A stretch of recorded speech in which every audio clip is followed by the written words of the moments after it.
Hello students, नमस्कार।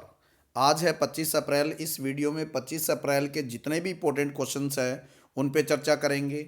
उनके regarding जितने भी नए क्वेश्चन बनेंगे उन पे चर्चा करेंगे। और इस वीडियो के अंत में आप सभी स्टूडेंट्स के लिए कुछ क्वेश्चंस रखे गए हैं। आप सभी ने उनके जवाब कमेंट बॉक्स में देने हैं। और मैं साथ साथ कुछ क्वेश्चन पुट करता जाऊंगा, उनके भी आंसर्स आपने करने हैं। और स्टूडेंट क्वेश्चंस के जवाब दिया करो ताकि आप सभी स्टूडेंट्स की इस एक्टिविटी से हमारी मोटिवेशन बनी रहे, ठीक है ना। चलिए शुरू करते हैं। आज 25 अप्रैल है। 25 अप्रैल को एक दिवस मनाया जाता है, वर्ल्ड मलेरिया डे, ठीक है ना। और वर्ल्ड मलेरिया डे पूछे ना, आपको 25 अप्रैल बताना है। और ये WHO के द्वारा सेलिब्रेट किया जाता है, यानी वर्ल्ड हेल्थ ऑर्गेनाइजेशन के द्वारा। और वर्ल्ड हेल्थ ऑर्गेनाइजेशन का हेडक्वार्टर है जिनेवा में। और इसका थीम पूछे ना तो थीम बताना है zero malaria starts with me, ठीक है ना। 2020 का जो थीम रखा गया है zero malaria starts with me, यानी मलेरिया को जीरो करना है और इसमें हम सभी ने योगदान देना है, ठीक है। भारत सरकार ने भी डिक्लेयर किया है 2030 तक भारत से मलेरिया को ख़त्म कर देना है। ये भारत सरकार ने डिक्लेयर किया है। तो क्वेश्चन आया आपको, वर्ल्ड मलेरिया डे आपने बताना है 25 अप्रैल। थीम पूछे zero malaria starts with me. अब देखो एक एक वीक और मनाया जाता है 24 से लेकर 30 अप्रैल तक, वर्ल्ड इम्यूनाइजेशन वीक, ठीक है ना। इम्यूनिटी के लिए ये वीक मनाया जाता है, वर्ल्ड इम्यूनाइजेशन वीक। और ये 24 से 30 अप्रैल को मनाया जाता है, ठीक है। और ये भी सेलिब्रेट किया जाता है वर्ल्ड हेल्थ ऑर्गेनाइजेशन के द्वारा। और ये उन लोगों को डेडिकेट किया जाता है जो वैक्सीन हीरो है, ठीक है ना, जिन्होंने वैक्सीन बनाई है। जैसे जॉन साल्क है, पोलियो की वैक्सीन बनाई, और सभी बहुत सारे हीरोज है, ठीक है ना। तो इसका थीम पूछे वैक्सीन्स वर्क फॉर ऑल, ठीक है ना। अगर आपको वर्ल्ड इम्यूनाइजेशन वीक 2020 का थीम पूछे, आपने बताना है वैक्सीन्स वर्क फॉर ऑल। उम्मीद है कि ये दोनों के दोनों क्वेश्चन आप कर पाओगे। मलेरिया डे और वर्ल्ड इम्यूनाइजेशन वीक तो आपने बताना है, एक 25 अप्रैल और एक 24 से लेकर 30 अप्रैल, ठीक है। चलिए बढ़ते हैं आज के पहले क्वेश्चन की तरफ। संपर्क दीदी एक ऐप लॉन्च की गई है, ठीक है। संपर्क दीदी ऐप लॉन्च की गई है उत्तराखंड के द्वारा। और इसका मेन मकसद है कि लॉकडाउन डाउन के दौरान जितने भी स्टूडेंट घर पे बैठे हैं उन स्टूडेंट का स्टडी से संपर्क बना रहे, ठीक है ना। इसलिए इस ऐप का नाम जो है संपर्क दीदी ऐप रखा गया है। क्वेश्चन पूछेगा, संपर्क दीदी ऐप किसके द्वारा लॉन्च की गई? उत्तराखंड के द्वारा, ठीक है। उत्तराखंड की अभी हाल ही में कैपिटल बनाई गई है जिसको डिक्लेयर किया गया है समर कैपिटल ऑफ उत्तराखंड, नाम है गैरसैंण, ठीक है ना। और विंटर कैपिटल यहाँ की देहरादून है बच्चों। देहरा इसका नाम हुआ करता था और दून वैली पे बना हुआ है, ठीक है। जिस वैली पे बना हुआ है ये देहरादून, उस वैली का नाम है दून, ठीक है, इसलिए इसका नाम पड़ा देहरादून। और देहरादून को फॉरेस्ट सिटी ऑफ इंडिया कहते हैं। क्वेश्चन है आपको, भारत की फॉरेस्ट सिटी आपने बताना है देहरादून। क्यों कहते हैं? क्योंकि फॉरेस्ट जो रिसर्च इंस्टीट्यूट है उसका हेडक्वार्टर देहरादून में है। उसके अलावा ये जो एरिया है जंगलों से भरपूर है। तो क्वेश्चन आया आपको फॉरेस्ट सिटी और फॉरेस्ट रिसर्च इंस्टीट्यूट आपने बताना है देहरादून। इसके अलावा कुछ और क्वेश्चन बनेंगे देहरादून से। अगर पूछे Wadia institute of Himalayan geology का हेडक्वार्टर कहाँ पे है, आपने बताना है देहरादून। उसके अलावा इंडियन इंस्टीट्यूट ऑफ पेट्रोलियम, ये भी देहरादून में है। The Indian institute of remote sensing, ये भी देहरादून में है। और wild life institute of India, ये भी बच्चों देहरादून में। यानी बहुत सारे जो रिसर्च इंस्टीट्यूट है इनके हेडक्वार्टर जो है ये देहरादून में है, ठीक है। इसके अलावा और देखते हैं, देखिए फॉरेस्ट सर्वे ऑफ इंडिया का जो हेडक्वार्टर है ये भी देहरादून में है। अगर क्वेश्चन पूछे फॉरेस्ट सर्वे ऑफ इंडिया का हेडक्वार्टर, आपने बच्चों बताना है Dehradun. National Institute of hydrology है भारत सरकार का, ठीक है ना। और जल विज्ञान भी इंस्टीट्यूट भी कहा जाता है इसको। और ये बना हुआ है रुड़की के अंदर, और रुड़की भी उत्तराखंड में है। जोलीग्रांट एयरपोर्ट है, बड़ा इंपॉर्टेंट है, एग्जाम में कई बार पूछा जा चुका है। ये आपने देहरादून में बताना है, ठीक है ना। और उत्तराखंड को ट्रेडिशनली योगा की धरती कहा जाता है, ठीक है ना। उत्तराखंड पतंजलि वगैरह खूब सारे ऋषि की भूमि हुई है, इसलिए इसको देव भूमि भी कहा जाता है, ठीक है। ऋषिकेश एक टाउन है हरिद्वार के पास, और इसको कहा जाता है वर्ल्ड कैपिटल ऑफ योगा, ठीक है ना। वर्ल्ड कैपिटल ऑफ योगा कहा जाता है। अब आप सभी ने एक क्वेश्चन का जवाब देना कि योगा डे कब मनाया जाता है, ठीक है ना। योगा डे कब मनाया जाता है? उसके अलावा जिम कॉर्बेट नेशनल पार्क, जिसको क्वारंटीन सेंटर बनाया गया एनिमल के लिए, और भारत का पहला नेशनल पार्क था ये, ठीक है ना। इसका पहले नाम था हेले नेशनल पार्क, अब इसका नाम है जिम कॉर्बेट नेशनल पार्क। उसके अलावा Rajaji national park, valley of flowers national park, Gangotri, Govind पशु, ये सारे के सारे नेशनल पार्क उत्तराखंड में हैं, ठीक है ना। Jim Corbett, Rajaji, valley of flowers, Gangotri और गोविंद पशु है ना, ये सारे के सारे उत्तराखंड में हैं। उसके अलावा पिछले दिनों काला पानी टेरिटरी काफ़ी चर्चा में रही। ये काला पानी टेरिटरी जो डिस्प्यूट है, ये इंडिया और नेपाल के बीच में था। क्वेश्चन है आपको, काला पानी टेरिटरी डिस्प्यूट इंडिया का किस देश के साथ, आपने बताना है बच्चों नेपाल के साथ, ठीक है। और क्वेश्चन क्या पूछ सकता है, उत्तराखंड की हाई कोर्ट कहाँ पे है, आपने बताना नैनीताल में है। हाई कोर्ट होने के कारण नैनीताल को जुडिशियल कैपिटल ऑफ उत्तराखंड कहा जाता है, ठीक है ना। उत्तराखंड की जुडिशियल कैपिटल कहा जाता है और इसको लेक सिटी भी कहा जाता है, ठीक है ना। यानी वहाँ पर जो लेक्स है वो बहुत ज़्यादा है, इसके लिए लेक सिटी भी कहा जाता है। और एक सबसे इम्पोर्टेंट क्वेश्चन बच्चों, भारत की पहली एग्रीकल्चर यूनिवर्सिटी उसको बनाया गया 17 नवंबर 1960 को, इनाग्रेट किया गया पंडित जवाहरलाल नेहरू जी के द्वारा।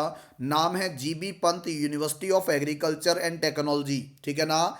ये भारत की बनने वाली पहली एग्रीकल्चर यूनिवर्सिटी है और ये उस समय उत्तर प्रदेश में थी, ठीक है ना। लेकिन आप सभी को पता है कि उत्तराखंड बना था 9 नवंबर सन 2000 को और इसका नाम था उत्तरांचल, लेकिन 2007 में इसका नाम बदल कर किया गया उत्तराखंड और कैपिटल देहरादून, ये विंटर कैपिटल बन गई और अब समर कैपिटल जो बनाई गई है गैरसैंण को बनाई गई है। इसके अलावा बहुत सारे इंस्टीट्यूट का हेडक्वार्टर भी मैंने करवाया है, वो भी आप बढ़िया से कीजिए ताकि एग्जाम में आप सभी को काम आए, ठीक है ना।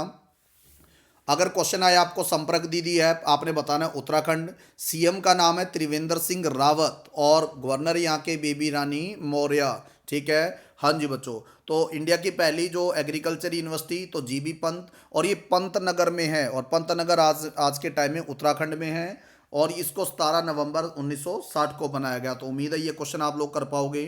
चलिए क्वेश्चन नंबर 2 पे आते हैं। आप सभी को पता है अभी नेशनल पंचायती राज डे मनाया गया 24 अप्रैल को, ठीक है।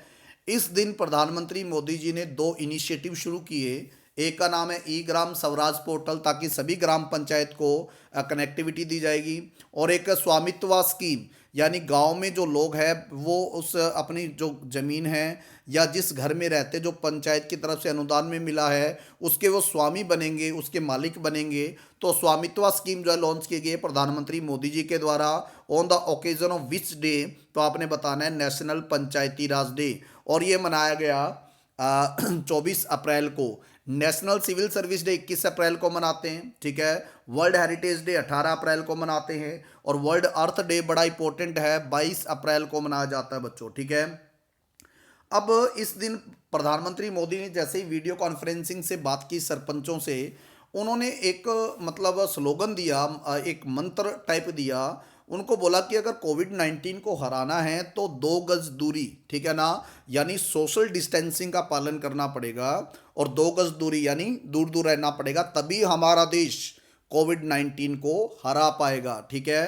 तो क्वेश्चन आए, नेशनल पंचायती राज दिवस पर प्रधानमंत्री मोदी ने लोगों को कोविड-19 हराने के लिए एक मंत्र दिया, यानी एक स्लोगन दिया। क्या नाम, तो आपने बताना है 2 गज दूरी, ठीक है। इस दिन कुछ अवार्ड्स दिए जाते हैं और मैं सिर्फ बात करूंगा उत्तराखंड को कौन कौन से अवार्ड्स दिए गए हैं, ठीक है ना। हाँ जी, नानाजी देशमुख राष्ट्रीय गौरव अवार्ड जो है 2020 उत्तराखंड के एक पंचायत को मिला। ये अवार्ड ग्राम पंचायत को दिया जाता है बेस्ट कंट्रीब्यूशन के लिए, ठीक है ना। ये जितने भी अवार्ड मैं करवा रहा हूँ ये अलग अलग स्टेट में दिए जाते हैं भारत के, लेकिन ये उत्तराखंड की सिर्फ मैं बात कर रहा हूँ। नानाजी देशमुख राष्ट्रीय गौरव अवार्ड 2020 है ना, ये खेलड़ी ग्राम पंचायत है हरिद्वार डिस्ट्रिक्ट में, उसको दिया गया है। एक अवार्ड और दिया जाता है सुलभ ग्राम पंचायत पुरस्कार, और ये दिया गया है बेलपाड़ जो ग्राम पंचायत है, बेलपाड़व ग्राम पंचायत, और बेलपाड़व ग्राम पंचायत नैनीताल डिस्ट्रिक्ट में है। और एक अवार्ड और दिया जाता है बच्चों ग्राम पंचायत विकास योजना पुरस्कार, और ये दिया गया केदारवाला ग्राम पंचायत, और ये देहरादून डिस्ट्रिक्ट में है, ठीक है ना। इन क्वेश्चंस को 2 बार पढ़ना ताकि आप सभी को याद हो पाए। चलिए आगे बढ़ते हैं नेक्स्ट क्वेश्चन पे। हाल ही में एक फेस्टिवल को कैंसिल किया गया है। फेस्टिवल का नाम है अंबुबाची मेला, ठीक है ना बच्चों। अंबुबाची मेला एक मंदिर है भारत में गुवाहाटी के अंदर, मंदिर का नाम है कामाख्या देवी टेम्पल। एग्जाम में बहुत बार क्वेश्चन पूछा जाता है कामाख्या देवी टेम्पल कहाँ पे है, गुवाहाटी आपने बताना है, ठीक है ना। और गुवाहाटी जो है आसाम के अंदर है। Ambubachi Mela organise annually on Kamakhya Devi temple Guwahati, ठीक है। गुवाहाटी में कामाख्या देवी टेम्पल बना हुआ है, ठीक है। और गुवाहाटी जो है ब्रह्मपुत्रा नदी के किनारे बसा हुआ भारतीय शहर है। और जो असम की कैपिटल है ना दिसपुर, ये गुवाहाटी के अंदर ही बना हुआ एक छोटा सा टाउन है। और गुवाहाटी जो रेलवे स्टेशन है बच्चों, इंडिया का पहला आईएसओ सर्टिफाइड रेलवे स्टेशन और इंडिया का पहला fully solar powered railway station है वो, ठीक है। इंडिया का पहला फुली सोलर पावर्ड और इंडिया का पहला आईएसओ सर्टिफाइड रेलवे स्टेशन है गुवाहाटी का रेलवे स्टेशन। उसके अलावा क्वेश्चन और क्या बनेगा, गुवाहाटी को कहा जाता है gateway to North East India, ठीक है ना। Gateway to North East India आए आपने गुवाहाटी बताना है। और लाइट ऑफ द ईस्ट भी कहा जाता है गुवाहाटी को, ठीक है। Dispur capital of Assam located with in Guwahati, ये लोकेटेड है गुवाहाटी के अंदर ही। और डिब्रूगढ़ जो कि आसाम में है और ब्रह्मपुत्रा नदी के किनारे बसा हुआ शहर है, इसको टी सिटी ऑफ इंडिया कहा जाता है। भारत में चाय का शहर कहा जाता है डिब्रूगढ़ को। तेजपुर एक शहर है आसाम के अंदर, यूनिवर्सिटी भी है तेजपुर के नाम से, और इसको निकनेम बोला जाता है सिटी ऑफ ब्लड, ठीक है ना। क्वेश्चन है आपको, सिटी ऑफ ब्लड किसको कहा जाता है, आपने बताना है तेजपुर जो कि आसाम के अंदर है। अब आप सभी स्टूडेंट्स के लिए क्वेश्चन, ये जो ब्रह्मपुत्रा रिवर का नाम मैंने लिया, जब ये भारत में प्रवेश करती है तो सबसे पहले किस भारतीय राज्य में प्रवेश करती है, ये आप सभी ने बताना है, ठीक है। चलिए आगे बढ़ते हैं। अब बात करते हैं डिगबोई। डिगबोई प्यारे बच्चों एशिया में सबसे पहले जो ऑयल का जो कुआं वॉल या वेल जो था, ऑयल वेल या कह सकते हैं ऑयल रिफाइनरी, एशिया में सबसे पहले भारत में लगी और ये लगी आसाम के डिगबोई में, ठीक है ना। तो एशिया की सबसे ओल्डेस्ट जो ऑयल रिफाइनरी है या तेल का कुआं जो है वो आसाम के डिगबोई में लगा। बड़ा ही इंपॉर्टेंट क्वेश्चन है कि एशिया की सबसे ओल्डेस्ट ऑयल रिफाइनरी आपने बताना है डिगबोई के अंदर। और गोपीनाथ बारदोली इंटरनेशनल एयरपोर्ट जो है ये आपने बताना है बच्चों आसाम के अंदर है। और आसाम में एक क्रिकेट स्टेडियम है doctor Bhupen Hazarika cricket stadium, जिनको 2019 में भारत रत्न मिला था डॉक्टर भूपेन हजारिका। ये सिंगर थे, भारत के क्लासिकल सिंगर। हाँ जी। उसके अलावा माजुली आइलैंड है असम में, और ये क्वेश्चन इतना इंपॉर्टेंट है कि बहुत से एग्जामों में पूछा जा चुका है। माजुली एक रिवर आइलैंड है और रिवर आइलैंड के साथ साथ ये बनने वाला पहला डिस्ट्रिक्ट है, इसलिए इसको बोला गया इंडिया का पहला रिवर आइलैंड डिस्ट्रिक्ट, ठीक है। और एरिया वाइज वर्ल्ड का सबसे बड़ा रिवर आइलैंड डिस्ट्रिक्ट है, नाम है माजुली आइलैंड, और ये आपने बताना है आसाम, और कैपिटल है दिसपुर। और ये कुछ नेशनल पार्क भी बड़े इंपॉर्टेंट है आसाम में, जैसे काजीरंगा नेशनल पार्क है, मानस नेशनल पार्क है, ये भी आपने अच्छे से बताना है। उसके अलावा बिहू फेस्टिवल जो है आसाम का बड़ा फेमस है, ठीक है ना। इन क्वेश्चनों के जवाब आप साथ साथ में दोगे। क्वेश्चन नंबर 4 पे आते हैं। एक चेस का टूर्नामेंट ऑनलाइन खेला जाता है, नाम है बंटेर ब्लिट्ज कप, ठीक है। अब इस बंटेर ब्लिट्ज कप को एक 16 साल के ईरान के खिलाड़ी ने जीता है और उसने जीतकर पूरे विश्व में हंगामा मचा दिया, क्योंकि उसने जिसको हराया है वो वर्ल्ड चैंपियन है और नॉर्वे के हैं, नाम है मैग्नस कार्लसन, ठीक है। इनको हराया है और जीतने वाला जो खिलाड़ी है 16 साल का, इसका नाम है अली रेजा फिरोजा। क्वेश्चन आया आपको, अली रेजा फिरोजा जो है किस देश के खिलाड़ी है, ईरान के हैं। कितने साल के, 16 साल के। किसको हराया है, मैग्नस कार्लसन किस देश के हैं, नॉर्वे के हैं। और कौन सा कप जीता है, बंटेर ब्लिट्ज कप जीता है चेस का। अब एक क्वेश्चन और पूछ सकता है कि वर्ल्ड चेस फेडरेशन का हेडक्वार्टर कहाँ पे है, आपने बताना है लुसाने, और लुसाने है स्विट्जरलैंड के अंदर। अब आप सभी के लिए क्वेश्चन कि इंटरनेशनल टेनिस जो फेडरेशन है, टेबल टेनिस की बात नहीं कर रहा मैं, सिर्फ टेनिस की बात कर रहा हूं, ठीक है ना। इंटरनेशनल टेनिस फेडरेशन का हेडक्वार्टर कहाँ पे है, इस क्वेश्चन का जवाब आपने देना है, ठीक है। अब बढ़ते आगे नेक्स्ट क्वेश्चन पे। उषा गांगुली हाल ही में डेथ हो गई है उनकी, ठीक है ना। नाम है उषा गांगुली, हाल ही में इनकी डेथ हुई है। और ये किस प्रोफेशन से रिलेटेड थे, तो बच्चों कोलकाता में डेथ हुई है इनकी, वेस्ट बंगाल की कैपिटल में, ठीक है। और ये थे थिएटर डायरेक्टर, ये डायरेक्टर थे, नाम है उषा गांगुली। बड़ा ही इंपॉर्टेंट क्वेश्चन है, एग्जाम में आ सकता है कि Usha Ganguly died recently, belongs to which profession, your answer will be theatre director. अब एक क्वेश्चन और आ सकता है, थिएटर डे कब मनाया जाता है, 27 मार्च को मनाया जाता है, ठीक है। और संगीत नाटक अकेडमी अवार्ड मिला था इनको डायरेक्शन के लिए 1998 के अंदर। ये इस क्वेश्चन का जवाब ही अच्छे से देना है। चलिए बढ़ते हैं नेक्स्ट क्वेश्चन की तरफ। बड़ा ही अच्छा क्वेश्चन, कि फर्स्ट अरब नेशन जिसने लीगलाइज किया है कैनबीज या मैरिजुआना कह सकते हैं या भांग कह सकते हैं अपनी देसी भाषा के अंदर, ठीक है ना, भांग की खेती को लीगलाइज किया या कानूनी रूप से वैध किया है किस देश ने, और इसका इस्तेमाल किया जाएगा मेडिसिन बनाने में, ठीक है ना, बोले के भगत बनेंगे सारे अभी। और देश का नाम है लेबनन, ठीक है ना। लेबनन जो देश है वो पहला अरब नेशन बन गया है जिसने भांग की खेती को लीगलाइज किया है मेडिसिन पर्पज से। और लेबनान की कैपिटल पूछे ना आपने बताना है बेरूत, और करेंसी है पौंड, ठीक है। 3 देश और है, यमन कैपिटल सना बताना है, यमन जो है इसकी कैपिटल सना है। सऊदी अरेबिया की जो कैपिटल है रियाद है, और ओमान की कैपिटल आपने बताना है बच्चों मस्कट है। तो उम्मीद है इस क्वेश्चन का जवाब दे पाए हो आप, आंसर आएगा लेबनन। चलो क्वेश्चन नंबर 7 पे आते हैं। मीराबाई चानू और जेरेमी लाल रीनूंगा बहुत ही उम्दा खिलाड़ी दोनों के दोनों, बड़ी बड़ी एग्जाम में आता है। आप सभी को क्वेश्चन पूछ सकते हैं, इनका खेल पूछ सकते हैं, इसके रिगार्डिंग और कुछ डाटा पूछ सकते हैं। देखिए मीराबाई चानू मणिपुर के वेट लिफ्टर है, ठीक है, और 2018 में भारत में खेलों का दिया जाने वाला सबसे बड़ा अवार्ड राजीव गांधी खेल रत्न अवार्ड, ठीक है, ये इनको दिया गया था 2018 के लिए, इसलिए काफ़ी चर्चा में है। जेरेमी लाल रीनूंगा ये दोनों चर्चा में क्यों हैं? 2020 में टोक्यो ओलंपिक होना था लेकिन पोस्टपोन किया गया है, और इन दोनों खिलाड़ियों को वेट लिफ्टिंग के लिए क्वालिफाई किया गया था उसमें, ठीक है ना, जिसके लिए काफ़ी चर्चा में है मीराबाई चानू और जेरेमी लाल रीनूंगा। तो आपने बताना है वेट लिफ्टर। अब इनके रिगार्डिंग कुछ नॉलेज देखते हैं, क्या कुछ क्वेश्चन बन सकते हैं।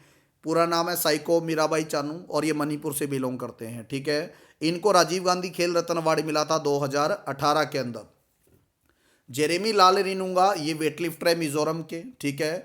और बच्चों जो यूथ ओलंपिक हुआ 2018 के अंदर उसमें गोल्ड मेडल जीतने वाला भारत की तरफ, भारत को एक ही जो गोल्ड मेडल आया था, भारत की तरफ से जीतने वाला पहला गोल्ड मेडल जो था वो जेरेमी लाल रीनूंगा थे, ठीक, जिन्होंने 62 किलोग्राम कैटेगरी के अंदर इन्होंने गोल्ड मेडल जीता भारत की तरफ से, और पहला ही गोल्ड मेडल भारत को आया यूथ ओलंपिक में, नाम था जेरेमी लाल रीनूंगा।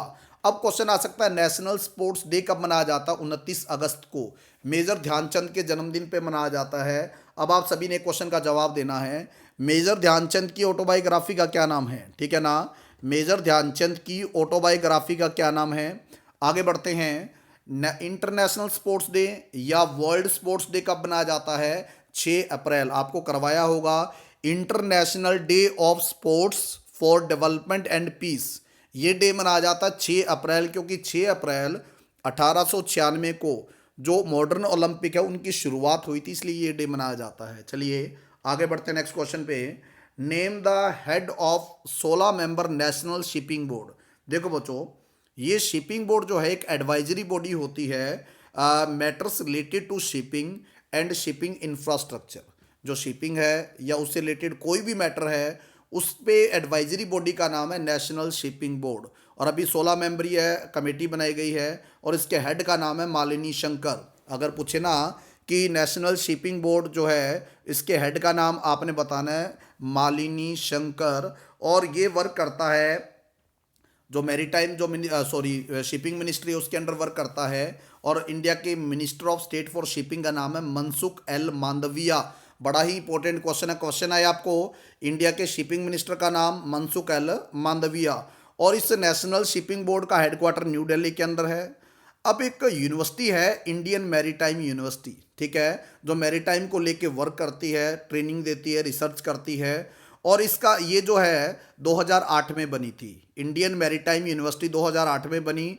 ये जो इसके कुछ कैंपस है, 6 कैंपस है, लेकिन इसका जो हेडक्वार्टर है ना, इसका हेड कैंपस है वो चेन्नई के अंदर है। इसके 6 कैंपस मैं बता देता हूँ। एक कैंपस चेन्नई में है, एक कोची में है, एक कोलकाता में है, एक मुंबई में है, ठीक है, एक मुंबई जो पोर्ट है ना, एक नवी मुंबई है, एक मुंबई पोर्ट है। अलग अलग 2 कैंपस है, एक मुंबई पोर्ट में है, एक मुंबई नवी मुंबई में है, और एक विशाखापट्टनम। तो ये 6 कैंपस हुए, ठीक है। क्वेश्चन आए नेशनल मैरीटाइम यूनिवर्सिटी कब बनी? 2008। कितने कैंपस है? 6, लेकिन हेडक्वार्टर कहाँ पे इसका? चेन्नई में। 6 कैंपस कहाँ कहाँ पे? एक चेन्नई में है, एक कोची में है जो केरला में है, एक कोलकाता में है, एक मुंबई पोर्ट सिटी में, एक नवी मुंबई में है, और एक विशाखापट्टनम जिसको विजाज सिटी भी कहा जाता है, ठीक है। इसका ये जवाब दोगे आप। अब बढ़ते हैं क्वेश्चन नंबर 9 पे, बड़ा ही इंपॉर्टेंट क्वेश्चन। अभी इंडिया के जो एचआरडी मिनिस्टर है ना, तो उन्होंने एक कैंपेन लॉन्च करी है, माई बुक माई फ्रेंड, यानी आप फ्री टाइम को यूटिलाइज करो और जो बुक्स है उनको पढ़ने की हैबिट डालो, क्योंकि आज जो ज़माना इतना फास्ट हो गया है कि स्टूडेंट जो है लगातार किताबों से विमुख होते जा रहे हैं, ठीक है ना। लेकिन किताबें जो है सही मायने में मनुष्य के सबसे अच्छे मित्र किताबें ही होती है। अगर किसी भी बुक्स को खोलोगे वो आपको कुछ ना कुछ सिखा के ही जाएगी, कोई भी किताब है, ठीक है। अब माई बुक माई फ्रेंड जो कैंपेन है, launch by which ministry of India, आपने बताना है मिनिस्ट्री ऑफ एचआरडी, है ना, ह्यूमन रिसोर्स डेवलपमेंट, क्योंकि भारत में जो पहले शिक्षा मंत्री थे अबुल कलाम आज़ाद, ठीक है, उसके बाद में एजुकेशन मिनिस्ट्री को मर्ज कर दिया गया एचआरडी के अंदर। आज जो एजुकेशन का काम है मिनिस्ट्री ऑफ एचआरडी ही देखती है, और at present HRD minister India के रमेश पोखरियाल निशंक, और ये हरिद्वार कॉन्स्टिट्यूंसी से है। इनकी जो लोकसभा जो सीट है वो हरिद्वार से ही जीते हैं। क्वेश्चन है इंडिया के एचआरडी मिनिस्टर, आपने बताना रमेश पोखरियाल निशंक, और कैंपेन का नाम है माई बुक माई फ्रेंड। इन्होंने बोला है आप एक साल में कम से कम 3 किताबें पढ़ो, ठीक है ना, कम से कम, ज़्यादा कितनी पढ़ सकते हो आपकी इच्छा है, लेकिन 3 किताबें तो आप एटलीस्ट पढ़ो ही पढ़ो। चलो क्वेश्चन नंबर नेक्स्ट पे आते हैं, 10 number. United nation office on drugs and crime, ये यूएनओ का एक डिपार्टमेंट है, United nation office on drugs and crime, headquarter इसका वियना के अंदर। इन्होंने एक सीरीज लॉन्च करी है अंडर एजुकेशन फॉर जस्टिस, ठीक है, कि एजुकेशन का यूज़ जो है वो एक सही सोच के लिए या न्याय के लिए इसका प्रयोग होना चाहिए। इस सीरीज के अंडर भारत में एक इन्होंने कैंपेन शुरू करी है, उसका नाम, एक सीरीज शुरू करी है, उसका नाम बताइए, ठीक है। आपने बताना है लॉकडाउन लर्नर्स, कि लॉकडाउन के दौरान आप सीखने वाले बनो, ठीक है ना। ये ना हो कि लॉकडाउन के दौरान तुम वंडरिंग करो, बाहर घूमो, बाहर घूमने जाओगे ना तो आगे ट्रीटमेंट लिए जो है पुलिस के जवान खड़े हैं और हाथों हाथ ट्रीट करते हैं वो, या लॉकडाउन कोरोना नहीं है लॉकडाउन में पढ़ो, ये नहीं है। तो इसका जो आंसर आएगा लॉकडाउन लर्नर्स। क्वेश्चन है आपको, United nation office on drugs and crimes का हेडक्वार्टर आपने वियना बताना, ऑस्ट्रिया की कैपिटल। इन्होंने जो सीरीज लॉन्च करी है इंडिया में, क्या नाम इसका, लॉकडाउन लर्नर्स, ठीक है। चलिए क्वेश्चन नंबर 11 पे आते हैं। Where is the headquarter of National Institute of Information Technology, NIT, ठीक है ना, एनआईआईटी, यानी आईटी सॉल्यूशन प्रोवाइड करती है। तो इसका हेडक्वार्टर है गुरुग्राम के अंदर, और ओबीसी बैंक का हेडक्वार्टर भी गुरुग्राम में है, और साइबर सिटी ऑफ इंडिया भी गुरुग्राम कहलाती है। क्वेश्चन है आपको, where is the headquarter of National Institute of Information Technology, आपने बच्चों बताना है गुरुग्राम, ठीक है। पहले इसका नाम था गुड़गांव, लेकिन अब इसका नाम बदल कर दिया गया है गुरुग्राम। बांग्लादेश काफ़ी चर्चा में है, ठीक है। देखिए, name the Indian high commissioner इन बांग्लादेश, क्योंकि अभी ट्रेड को लेके जो एक समिट हुआ है भारत और बांग्लादेश का, उसके लिए काफ़ी चर्चा में है। तो आपने बताना है रीवा गांगुली दास, ठीक है। इंडिया के जो बांग्लादेश में हाई कमिश्नर है उनका नाम है रीवा गांगुली दास, ठीक है। और बांग्लादेश की कैपिटल ढाका है, करेंसी आपने बताना है टका, ठीक है। बांग्लादेश इंडिया से सबसे ज़्यादा लैंड बाउंड्री शेयर करता है, ठीक है। इंडिया से सबसे ज़्यादा लैंड बाउंड्री जो शेयर करता है वो बांग्लादेश करता है 4096 किलोमीटर की। अब आप सभी ने एक क्वेश्चन बताना है, बांग्लादेश से 3 ओर से घिरा हुआ कौन सा भारतीय स्टेट है, ठीक है, कि बांग्लादेश से 3 ओर से घिरा हुआ कौन सा भारतीय स्टेट है, इसका आंसर आपने देना है सुंदरवन नेशनल पार्क है बच्चों, बांग्लादेश इसमें वेस्ट बंगाल में, और ये बाउंड्री शेयर करता है बांग्लादेश, यानी इसका कुछ हिस्सा बांग्लादेश में है। और सुंदरवन डेल्टा बनता है, यानी 2 नदियां मिलकर डेल्टा बनाती है, गंगा और ब्रह्मपुत्रा, और ये वर्ल्ड का सबसे बड़ा डेल्टा है। क्वेश्चन है आपको, वर्ल्ड का सबसे बड़ा डेल्टा आपने बताना है सुंदरवन डेल्टा, और ये सुंदरवन नामक जगह पे है, और ये सुंदरवन वेस्ट बंगाल में है। गंगा जो नदी है इसको बांग्लादेश में पद्मा कहा जाता है, और ब्रह्मपुत्रा जो रिवर है इसको बांग्लादेश में जमुना कहा जाता है, ठीक है। उसके बाद दोनों की दोनों रिवर बे ऑफ बंगाल में जाकर मिल जाती है। और शेरे बांग्ला नेशनल क्रिकेट स्टेडियम ये ढाका के अंदर है। क्वेश्चन है आपको, शेरे बांग्ला नेशनल क्रिकेट स्टेडियम आपने ढाका में बताना है, और पीएम का नाम है शेख हसीना और प्रेसिडेंट का नाम है अब्दुल हामिद। क्वेश्चन है आपको, बांग्लादेश के राष्ट्रपति का नाम अब्दुल हामिद और प्राइम मिनिस्टर का नाम शेख हसीना। अब यहाँ के जो मोहम्मद यूनुस थे 2006 में जिनको नोबेल अवार्ड मिला, एमएसएमई सेक्टर के फादर कहते हैं उसको, ग्रामीण बैंकों के जो शुरुआत की थी उन्होंने की थी। या एमएसएमई जो सेक्टर है उसके फादर कह सकते हैं मोहम्मद यूनुस को। अब बढ़ते आगे क्वेश्चन नंबर 13 पे बच्चों, ठीक है। सीआईएसएफ है ना, सीआईएसएफ ने लॉन्च किया है ई कार्यालय ऐप। और इस ऐप को इसलिए शुरू किया गया कि जो कोई भी डॉक्यूमेंट है, फाइल है, उसकी मूवमेंट की जा सके, यानी उसको इस ऐप के थ्रू ऑफिशियली इसको सेंड किया जा सके, और दूसरी जगह से कुछ मंगवाना है इस ऐप के जरिए मंगवाया जा सके। क्वेश्चन आ सकता है सीआईएसएफ ने डॉक्यूमेंट की मूवमेंट के लिए एक ऐप लॉन्च करी है, क्या नाम है आपने बताना है, ई कार्यालय। और सीआईएसएफ वर्क करता है मिनिस्ट्री ऑफ होम अफेयर्स के अंडर, और इसकी स्थापना 1969 में हुई, और इसके डायरेक्टर जनरल जो है नाम है राजेश रंजन। बड़ा इंपॉर्टेंट क्वेश्चन है, सीआईएसएफ के डायरेक्टर जनरल आपने बताना है राजेश रंजन, ठीक है ना। अब आप सभी ने क्वेश्चन बताना है चीफ ऑफ डिफेंस स्टाफ कौन है, ठीक है ना। जो चीफ ऑफ डिफेंस जो स्टाफ है उनका नाम आपने बताना है। अब आप सभी स्टूडेंट्स के लिए कुछ क्वेश्चन देखते जाइए। हाँ जी बच्चों, कैप्टन रूप सिंह स्टेडियम कहाँ पे, ये बताना है। दूसरा, कैसोवाल ब्रिज है किस भारतीय स्टेट में है। तीसरा क्वेश्चन देखिए, electronics and IT minister of India. Question number 4 देखिए, when celebrates national Panchayati Raj day in India, ये बताना आपने। उसके बाद में ईरान के पहले मिलिट्री सैटेलाइट का नाम बताना है। क्वेश्चन नंबर 6 देखिए, name the Asia's highest mountain volcano, ठीक है, उसका नाम बताना है। कौन सा लीडर जो है पॉपुलरली बीबी के नाम से जाना जाता है। क्वेश्चन नंबर 8 पे आइए सारे, वर्ल्ड बुक कैपिटल 2020 बताना आपने, ठीक है ना। International federation of human rights का हेडक्वार्टर कहाँ पे, जो एनजीओ आपने किया international federation of human rights, इसका हेडक्वार्टर बताना है। फिर देखिए, when celebrates international day for the abolition of slavery, ये आपने बताना है। आज़ादी स्टेडियम कहाँ पे है। क्वेश्चन नंबर 12 पे आइए, तिरंगा व्हीकल लॉन्च किया गया है for rapid screening by which state, ठीक है। क्वेश्चन नंबर 13 पे आइए, where is the head quarter of Anti Slavery International. और क्वेश्चन नंबर 14 देखिए, name the classical dance form of Kerala. तो उम्मीद है कि जितने भी क्वेश्चन आप किए हैं सभी आप स्टूडेंट कर पाओगे। इसके अलावा किसी भी स्टूडेंट को जीके के किसी भी टॉपिक में दिक्कत हो, बैंकिंग में या स्टैटिक जीके के, या किसी भी टॉपिक में हिस्ट्री, ज्योग्राफी, सिविक्स, किसी भी टॉपिक में आपको दिक्कत हो, तो वो आप कमेंट बॉक्स में लिखिएगा, वो आपको एक अलग से वीडियो बना के आपको पोस्ट कर दी जाएगी। धन्यवाद।